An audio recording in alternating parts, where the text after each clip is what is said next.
జీవితం అంటే నిన్ను నువ్వు చూసుకోవటం కాదు. నిన్ను నువ్వు రూపుదిద్దుకోవటం.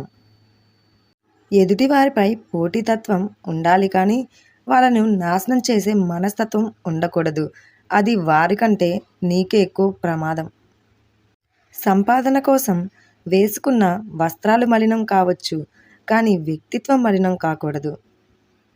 నమ్మకం అనే చిన్న విత్తనం లేకుండా ఇష్టం, స్నేహం, ప్రేమ అనేవి మొలకెత్తవు.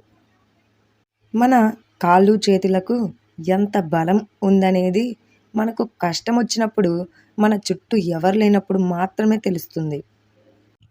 కోరిక కొన్నాళ్ళే బ్రతికిస్తుంది. ఆశ మరణించే వరకు బ్రతికిస్తుంది.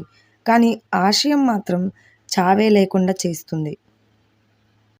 మన జీవితంలో ఎన్ని బంధాలున్నా సరే, మన ఇష్టాల్ని, కష్టాల్ని పంచుకోవటానికి భగవంతుడు సృష్టించిన అద్భుతమైన బంధం స్నేహం. నీ ధనం చూసి దగ్గరయ్యే వారికంటే, నీలో ఉన్న మంచి గుణం చూసి దగ్గరయ్యే వారే నీ జీవితంలో చివరి వరకు నీకు తోడుగా ఉంటారు. నీ గురించి ఎదుటివారు ఏమైనా అనుకోనివ్వు, అసలు పట్టించుకోకు. ఎందుకంటే గాడిదలకు గంధపు చెక్క వాసన తెలీదు కదా.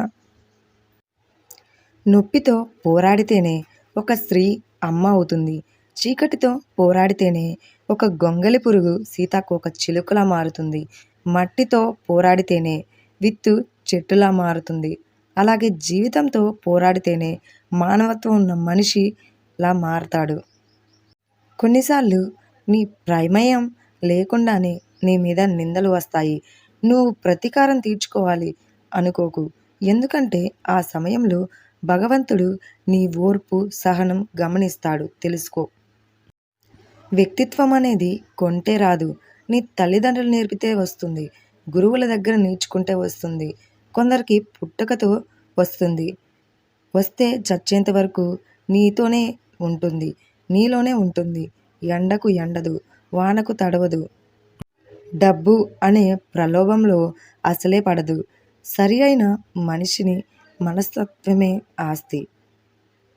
నిజాయితీగా ఉండేవాడు ఎప్పుడూ పొగరుగానే ఉంటారు. ఎందుకంటే వాళ్ళకు నటించడం తెలీదు. ఆత్మగౌరవంతో జీవించడం తప్ప వాళ్ళు ఎవరికి నచ్చరు. నచ్చితే వదులుకోలేరు. వారి బలము అదే, బలహీనత కూడా అదే. మనుషుల మనసులు గెలుచుకోవటం గెలుపు. ఏమీ లేనప్పుడు తోడుగా నిలవటం బంధం. కష్టాలున్నప్పుడు చేయూతనివ్వటం స్నేహం. వ్యక్తిత్వానికి నమస్కరించటం గౌరవం. జన్మంతా ఇచ్చిన మాటపై నిలబడటం విలువలు. ఈ వీడియో మీకు నచ్చినట్లయితే వీడియోని చిన్న లైక్ చేసి ఛానల్ని సబ్స్క్రైబ్ చేసుకోండి. Please subscribe.